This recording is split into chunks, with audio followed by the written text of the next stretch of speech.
Hello students, today we are going to start chapter number 4 from your Moments book titled In the Kingdom of Fools written by A.K. Ramanujan।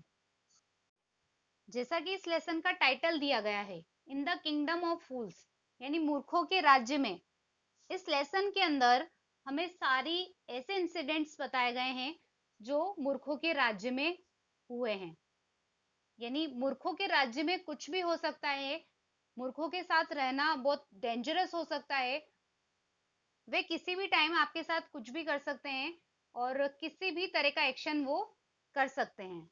इस story में एक गुरु और एक disciple दोनों एक मूर्खों के किंगडम में पहुंच गए हैं और वहां पर उन्होंने किस तरह का एटमॉस्फेयर देखा और क्या चीज वहां वो फील करी, वो हम इस लेसन के थ्रू पढ़ेंगे। It is believed that fools are so dangerous that only very wise people can manage them। ऐसा विश्वास किया जाता है कि फूल्स बहुत ज्यादा खतरनाक होते हैं, बहुत ज्यादा डेंजरस होते हैं और केवल वाइज पीपल ही उन्हें मैनेज कर सकते हैं। Who are the fools in this story? इस स्टोरी में फूल्स कौन हैं? What happens to them? उनको क्या होता है? In the kingdom of fools both the king and the minister were idiots. मूर्खों के साम्राज्य में, किंगडम ऑफ फूल्स में, राजा और मंत्री यानी किंग और मिनिस्टर दोनों ही मूर्ख थे। They didn't want to run things like other kings, so they decided to change night into day and day into night. वो दूसरों की तरह या दूसरे जो राजा होते हैं उनकी तरह अपने राज्य को नहीं चलाना चाहते थे, इसीलिए उन्होंने कुछ चेंजेस किया। उन्होंने चेंजेस ये किया कि उन्होंने दिन को रात में और रात को दिन में कन्वर्ट कर लिया। They ordered that everyone should be awake at night till their fields and run their business only after dark and go to bed as soon as the sun came up.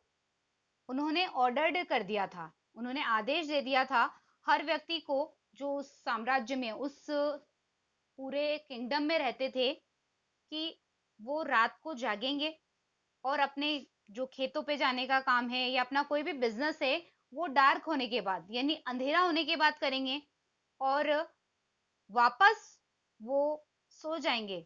वो वापस सोने के लिए वापस आ जाएंगे जब जैसे ही सूर्योदय हो जाएगा, जैसे ही सूर्य आ जाएगा वो वापस अपने काम से घर आ जाएंगे। Anyone who disobeyed would be punished with death. जो भी अगर इस आज्ञा की पालना नहीं करता, अगर उनकी आज्ञा नहीं मानता, डिसोबे करता उनकी बात का, तो उसे पनिशमेंट मिल जाती थी, यानी उनको मार दिया जाता था। इस तरह की पनिशमेंट वहां दी जाती थी। The people did as they were told for fear of death. लोग इसी तरह का करने लगे, यानी दिन में वो सोने लगे और रात को अपने जो भी बिजनेस होता था उसे करने लगे। इस तरह का काम करने लगे क्योंकि उनको भी फियर ऑफ डेथ था, यानी उनको भी मरने का डर था। इस वजह से वो भी जैसा राजा ने कहा गया था वैसा करने लगे। The king and the minister were dilated at the success of their project. अब जो उन्होंने प्रोजेक्ट बनाया था, राजा और मंत्री ने जिस तरह का प्रोजेक्ट इस तरह का चला रखा था, तो इसमें दोनों सक्सेस हो गए थे, तो वे काफी ज्यादा खुश थे। One day a Guru and his disciple arrived in the city. एक दिन एक गुरु और उनका एक शिष्य उस सिटी में पहुंचे। It was a beautiful city. ये काफी सुंदर सिटी थी। It was broad day light. दिन का उजाला काफी अच्छे से फैला हुआ था, यानी अच्छे से दिन हो रहा था। But there was no one about. लेकिन वहां पर कोई भी नहीं था, यानी दिन में कोई भी व्यक्ति उन्हें दिखाई नहीं दिया। Every one was asleep, not a mouse steering. Steering means होता है मूविंग अबाउट, घूमना फिरना, इधर उधर मूव करना। हर व्यक्ति सोया हुआ था, यहाँ तक कि एक माउस भी इधर उधर नहीं घूम रहा था। Even the cattle had been taught to sleep by day. यहाँ तक कि एनिमल्स को, केटल को, जानवरों को भी सोने के लिए दिन में सिखा दिया गया था।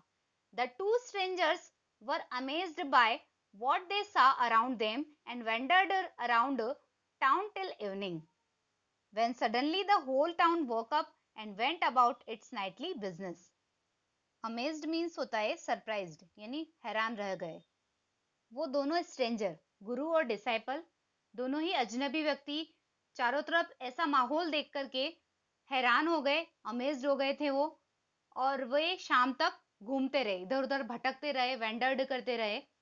अचानक से शाम को पूरी सिटी जाग गई और जैसे जैसे डार्क होता गया वो अपने रात के बिजनेस के लिए जाने लगी। यानी जैसे ही अंधेरा हुआ लोग अपने जो रात को काम स्टार्ट करते थे वो उन्होंने करना स्टार्ट कर दिया। The two main were hungry, दोनों व्यक्ति भूखे थे। दोनों व्यक्ति गुरु और डिसाइपल दोनों ही भूखे थे। Now that the shops were open they went to buy some groceries. Groceries means होता है ईटेबल्स, खाने पीने की चीजें। जैसे ही जब दुकानें खुल गई थी तो वो ये खाने पीने की चीजें लेने के लिए दुकानों पर गए। To their astonishment they found that everything cost the same, a single doodoo, whether they bought a measure of rice or a bunch of bananas. Astonishment means होता है सरप्राइज और वंडर यानी आश्चर्यचकित हो जाना। डूडू, डूडू मीन्स अ कोइन, यानी इसका means होता है एक सिक्का जिसे हम एक कोइन कहते हैं। उनके लिए बहुत ही ज्यादा वंडर की बात थी कि उन्होंने वहां शॉप पे जाकर के देखा कि वो कोई भी चीज खरीद सकते थे, सिर्फ उन्हें पे करना होता था अ डूडू, एक सिंगल कॉइन वो देते थे और वो कुछ भी खरीद सकते थे, चाहे वो मेजर ऑफ राइस खरीदें या वो बंच ऑफ बनानास खरीदें या किसी भी चीज को वो वहां पर शॉप से खरीदते, उन्हें सिर्फ एक डूडू यानी एक कॉइन पे करना होता था। The Guru and his disciple were dilated, गुरु और उनका शिष्य काफी ज्यादा खुश थे। They had never heard of anything like this, उन्होंने इस तरह की बात को कभी सुना नहीं था, यानी इस तरह का जो उसने माहौल वहां पर देखा ऐसा उन्होंने कभी देखा नहीं था, इस तरह की बात कोई उन्होंने सुनी नहीं थी। They could bye all the food they wanted for a रूपी, वे अपना सारा खाना खरीद सकते थे जो वो चाहते थे, 1 रुपए में सब कुछ खरीद सकते थे। When they had cooked and eaten, the Guru realized that this was a kingdom of fools and it wouldn't be a good idea for them to stay there. जब उन्होंने खाना पकाया, उसके बाद खाना उन्होंने खा लिया था, उसके बाद गुरु को ये रियलाइज हुआ, ये बात का अनुभव हुआ कि ये तो किंगडम ऑफ फूल्स है, मूर्खों का राज्य है, ये तो यहाँ पर रहना हमारे लिए अच्छा नहीं होगा, एक गुड आइडिया नहीं होगा कि हम लोग यहाँ पर रुकें। This is no place for us, let's go, he said to his disciple, ये हमारे लिए जगह नहीं है, चलो यहाँ से चलें, ऐसा गुरु ने अपने शिष्य को कहा। But the disciple didn't want to leave the place, everything was cheap here, all he wanted was good cheap food. लेकिन डिसाइपल वहां से जाना नहीं चाहता था, उस जगह को वो छोड़ना नहीं चाहता था, वहां पर हर चीज बहुत सस्ती थी, वह तो अच्छा सस्ता खाना चाहता था, यानी उसको फूड में काफी इंटरेस्ट था, तो वो सस्ता और अच्छा खाना खाने चाहता था। The guru said they are all fools, गुरु ने कहा कि ये सभी मूर्ख हैं। This won't last very long and you can't tell what they will do to you next, ये ज्यादा लंबे टाइम तक नहीं चलेगा और तुम ये नहीं कह सकते कि वो तुम्हारे साथ क्या करेंगे, यानी आगे तुम्हारे साथ in the kingdom of fools में क्या होगा ये तुम नहीं बता सकते। But the disciple wouldn't listen to the guru's wisdom, he wanted to stay, लेकिन डिसाइपल गुरु के विजडम को सुनना नहीं चाहता था, यानी ये बुद्धिमानी पूर्ण बात या जो सलाह डिसिपल को दी जा रही थी, गुरु जो समझा रहा था उसे वो सुनना नहीं चाहता था, वो तो वहीं पर रहना चाहता था। The Guru finally gave up and said do what you want, I am going, and left, गुरु ने फाइनली गिव अप कर लिया, यानी उसने हार मान ली, ये बात को मान नहीं रहा है, और कहा तुम जो चाहो करो, मैं तो जा रहा हूं, और वो वहां से चला गया। The disciple stayed on, ate his fill every day bananas and ghee and rice and wheat and grew fat like a street side sacred bull. Sacred means होता है होली। अब गुरु ने तो काफी समझाया था शिष्य को अपने साथ जाने के लिए, लेकिन वो वहीं पर रुक गया था और उसने वहां पर अपने आप को खिला खिला करके इतना मोटा बना लिया था, वो बनानास, घी, राइस, व्हीट, ये सब चीजें खाता था और अपने आप को इतना मोटा बना लिया था और ऐसा दिखने लगा था जैसे सड़क पे चलने वाला कोई पवित्र सांड हो। One bright day a thief broke into a merchant's house, broke into means होता है made a hole in the wall to get in, किसी दीवार में अंदर घुसने के लिए जो छेद किया जाता है उसके लिए ब्रोक इनटू वर्ड यूज हुआ है। एक दिन की बात है कि एक चोर एक रिच मर्चेंट के घर में दीवार में छेद करके घुस गया। मर्चेंट मीन्स होता है व्यापारी। He had made a hole in the wall and sneaked in. And as he was carrying out his loot, the wall of the old house collapsed on his head and killed him on the spot. उस चोर ने दीवार में छेद किया और चुपके से अंदर एंटर कर गया, और जब वह लूट करके सामान को बाहर लेकर के आ रहा था, तब उस पुराने घर की दीवार उसके सर पर गिर गई और ऑन द स्पॉट ही उसकी डेथ हो गई। His brother ran to the king and complained, Your Highness, when my brother was pursuing his ancient trade, a wall fell on him and killed him.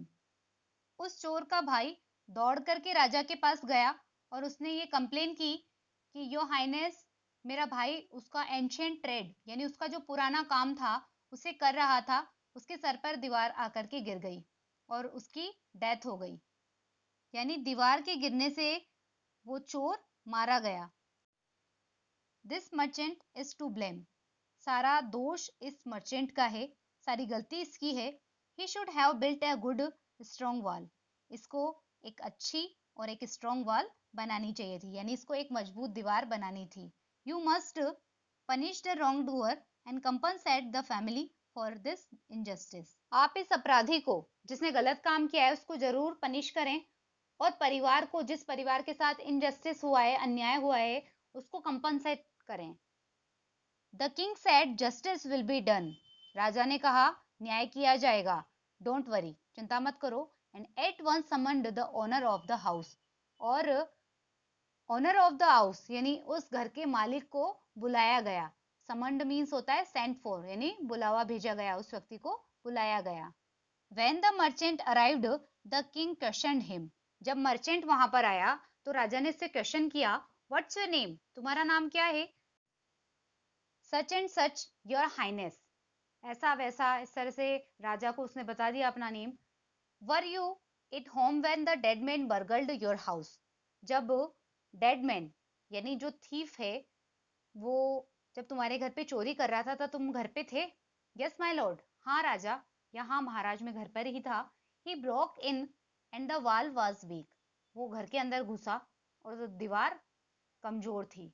It fell on him. उसके ऊपर गिर गई। The accused pleads guilty.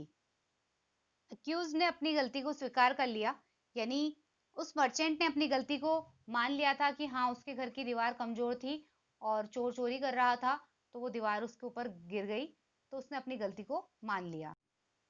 Your wall killed this man's brother. तुम्हारी उस दीवार ने इस व्यक्ति के भाई को मार दिया। You have murdered a man. तुमने एक व्यक्ति की हत्या कर दी, उसका मर्डर कर दिया। We have to punish you. हमें तुम्हें पनिश करना पड़ेगा। Lord said the helpless merchant. उस मर्चेंट ने जो हेल्पलेस हो गया था उस टाइम पे, उसने राजा को कहा, I didn't put up the wall. मैंने इस दीवार को नहीं बनाया था। It's really the fault of the man who built the wall. ये असलियत में उस व्यक्ति की गलती है जिसने दीवार को बनाया था। He didn't built it right. उसने इसे अच्छे से नहीं बनाया था, इसको अच्छे से बिल्ड नहीं किया। You should punish him. आपको उसे पनिश करना चाहिए। Who is that? कौन है वह? My lord, this wall was build in my father's time. राजा को उस व्यक्ति ने बताया, मर्चेंट ने, कि ये दीवार मेरे पापा के टाइम पे बनी थी, मेरे फादर के टाइम पे बनी थी। I know the man, he is an old man now, he lives nearby. मैं उस व्यक्ति को जानता हूँ, अब वो एक बूढ़ा व्यक्ति हो गया है और वो हमारे पास ही रहता है। The king sent out messengers to bring in the bricklayer who had built the wall. अब राजा ने अपने मैसेंजर को, उस ब्रिक लेयर को यानी उस मैसन को, उस कारीगर को बुलाने के लिए भेजा। They brought him tied hand and foot. वो उसको लेकर के आए, उसके हाथ पैर बांध करके उस व्यक्ति को वहां पर लेकर के आए। You there? Did you build this man's wall in his father's time? तुमने इस व्यक्ति की घर की दीवार उसके पापा के टाइम पे तुम ही ने बनाई थी? Yes my Lord, I did. हाँ, हाँ राजा, मैंने ही बनाई थी। What kind of a wall is this that you built? किस तरह की दीवार तुमने बनाई? It has fallen on a poor man and killed him. यह दीवार एक गरीब व्यक्ति पे गिर गई और उसको मार दिया। You have murdered him. तुमने उसकी हत्या कर दी, उसका मर्डर कर दिया। You have to punish you by death. हमें तुम्हें मृत्युदंड देना पड़ेगा। Before the king could order the execution, the poor bricklayer pleaded, please listen to me before you give your orders. Execution means होता है hanging till death, यानी फांसी देना। जब तक कि राजा फांसी का ऑर्डर सुनाता, पुअर ब्रिकलेयर ने, यानी वो जो कारीगर था या जो वो मिस्त्री था, उसने विनती की कि कृपया करके आप मेरी बात सुने, आप अपना ऑर्डर सुनाने से पहले आप मेरी बात को सुने। It's true, I build this wall and it was no good. ये सच है, मैंने दीवार बनाई, वो दीवार अच्छी नहीं थी। But that was because my mind was not on it. ऐसा इसलिए हुआ क्योंकि मेरा माइंड वहां पर नहीं था। I remember very well a dancing girl who was going up and down that street all day with her anklets jingling, and I couldn't keep my eyes or my mind on the wall I was building. You must get that dancing girl. I know where she lives. अब वो मैसन ये बात बता रहा है कि मैंने दीवार अच्छी नहीं बनाई थी क्योंकि मेरा माइंड उस टाइम पे मेरे काम पे नहीं था।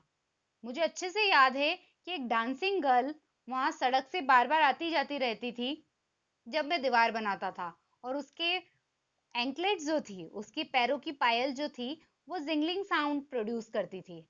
यानी पायल की जो झनकार की आवाज होती थी, उसकी वजह से मैं अपने काम पे अपनी नजर और अपने माइंड को वहां पर नहीं रख पाता था। जो दीवार में बना रहा था उस पर मेरा ध्यान नहीं लगता था। तो आपको उस डांसिंग गर्ल को लाना चाहिए, उसको बुलाना चाहिए। मैं जानता हूं कि वो कहाँ पर रहती है। यू आर राइट, तुम सही हो। द केस डीपन्स, ये जो केस है बहुत ही ज्यादा डीपन्स है, बहुत कॉम्प्लिकेटेड बनता जा रहा, बहुत गहराई में जाता जा रहा है।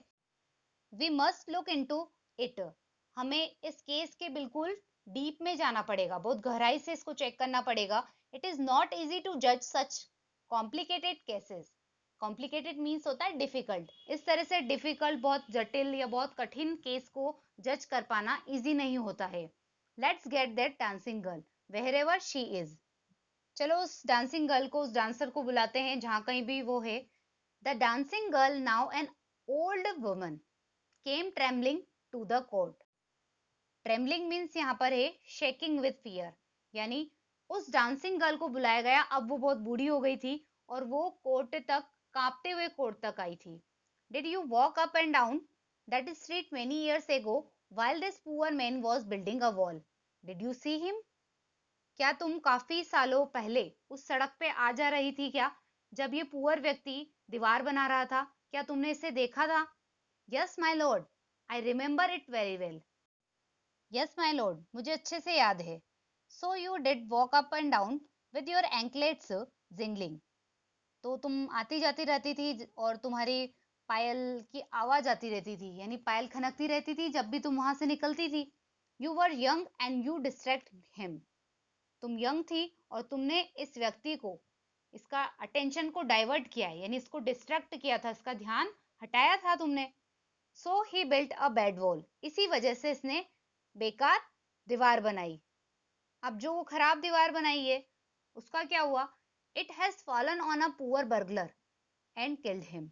वह एक गरीब चोर के ऊपर, एक बर्गलर के ऊपर गिर गई और उसे ऑन द स्पॉट ही मार दिया गया, यानी दीवार के गिरने से उसकी मौत हो गई। You have killed an innocent man, तुमने एक मासूम व्यक्ति को मार दिया। इनोसेंट मीन्स होता है मासूम, जिसकी कोई गलती नहीं हो।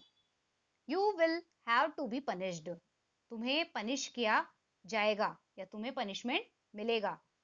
She thought for a minute and said, my lord wait. उसने थोड़ी देर सोचा और उसने कहा, माय लॉर्ड रुको। I know now why I was walking up and down that street. उसने राजा को रोका और बोला कि मुझे याद आ गया है कि मैं वहां से आती जाती क्यों थी, उस सड़क से बार बार क्यों निकलती थी।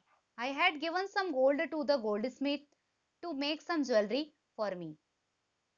मैंने कुछ गोल्ड एक गोल्ड स्मिथ को दिया था ज्वेलरी बनाने के लिए, he was a lazy scoundrel, वो बहुत ही ज्यादा एक मीन फेलो निकला, यानी बहुत बदमाश सा व्यक्ति निकला वो, और बहुत आलसी था वो।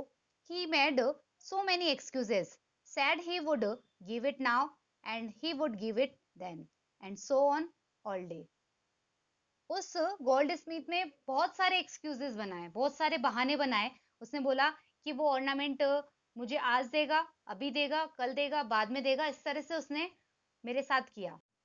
ही made me walk up and down to his house a dozen times.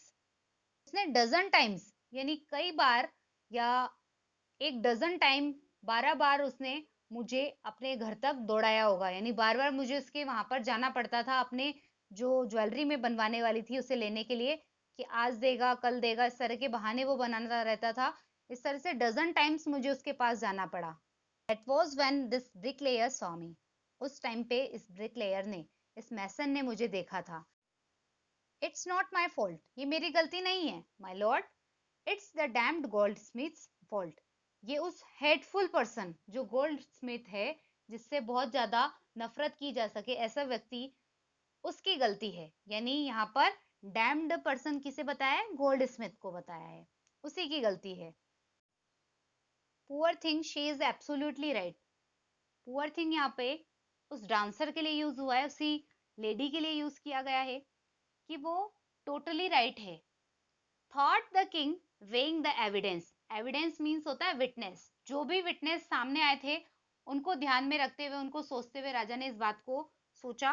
We have got the real culprit at last. Culprit means होता है गिल्टी पर्सन। हम आखिरकार जो गिल्टी पर्सन है, हमने उसे पकड़ ही लिया है। Get the goldsmith wherever he is hiding at once. अब उस गोल्ड स्मिथ को लाया जाए, जहां कहीं भी वो छिपा हो उसको एक बार यहाँ पर लाया जाए। The king's bailiffs searched for the goldsmith who was hiding in a corner of his shop. Bailiffs means a law officer. King के ऑफिसर्स गोल्ड स्मिथ को सर्च करते हुए गए, जहां पर वो छिपा हुआ था एक कॉर्नर ऑफ द शॉप में, यानी एक दुकान के कॉर्नर में वो व्यक्ति छुपा हुआ था। When he heard the accusation against him, he had his own story to tell. Accusation means होता है चार्जेस, आरोप।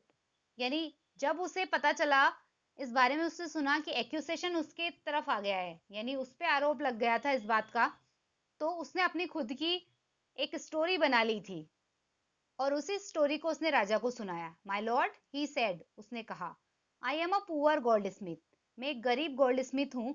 It's true I made this dancer come many times to my door. ये बिल्कुल सच है कि इस डांसर को बार बार मैंने अपने डोर पे बुलाया, यानी बार बार मेरी शॉप पे इस गर्ल को, इस डांसर को मैंने बुलाया था। I gave her excuses because I couldn't finish making her jewellery before I finished the rich merchants orders. मैंने इस वजह से इस लेडी को बार बार बुलाया था, क्योंकि मुझे बहाने बनाने पड़े थे इसको बुलाने के लिए बार बार, क्योंकि मैं ज्वेलरी को फिनिश नहीं कर सका था। और मैं जब इसकी ज्वेलरी नहीं बना सका था, काम कंप्लीट नहीं किया था, क्योंकि मुझे पहले रिच मर्चेंट के ऑर्डर्स को फिनिश करना था। यानी पहले मैं रिच मर्चेंट के ऑर्डर को फिनिश करता, उसके बाद मैं इसकी ज्वेलरी बनाता। तो इस वजह से मैं बार बार बहाने बनाता था, एक्सक्यूजेस दे देता था, और ये बार बार मेरे शॉप पे आया जाया करती थी। They had a wedding coming and they wouldn't wait. उनके घर पे वेडिंग होने वाली थी, और मैं उनको वेट नहीं करा सकता था। You know how impatient rich man are. Impatient means है अनविलिंग टू वेट। जो धैर्यहीन होते हैं, जो वेट नहीं कर सकते हैं, उनके लिए इम्पेशेंट वर्ड यूज किया जाता है। आप जानते हो कि रिच मैन कितने ज्यादा इम्पेशेंट होते हैं, यानी वो वेट नहीं कर सकते हैं, वो वेट नहीं करना चाहते हैं। Who is this rich merchant who kept you from finishing this poor woman's jewellery, made her walk up and down, which distract this bricklayer, which made a mess of his wall, which has now fallen on an innocent man and killed him. Can you name him? अब राजा ने ऐसा कहा कि कौन है वो rich merchant जिसने इस पुअर वुमन की ज्वेलरी के काम को फिनिश करने से पहले तुम्हें रोके रखा, और इस वजह से ये बार बार आती जाती रही, और इसी वजह से ब्रिकलेयर जो मैसन था, जो कारीगर था, वो डिस्ट्रैक्ट हो गया, उसका डाइवर्ट अटेंशन उस टाइम पे हो गया और इस वजह से उसने एक वीक वॉल बनाई, एक कच्ची दीवार बनाई और उसी वजह से अब वो दीवार गिर गई और वो दीवार एक इनोसेंट मैन के ऊपर गिरी, यानी एक मासूम व्यक्ति के ऊपर गिरी जो कि एक चोर था और उसे ऑन द स्पॉट ही मार दिया। क्या तुम उस रिच मर्चेंट का नाम बता सकते हो? यानी इस तरह की बात राजा ने उस गोल्ड स्मिथ से पूछी। अब वो किंग गोल्ड स्मिथ से उस मर्चेंट के नेम को जानना चाहता है। अब वो मर्चेंट कौन है, इसे हम नेक्स्ट वीडियो में जानेंगे। Thank you.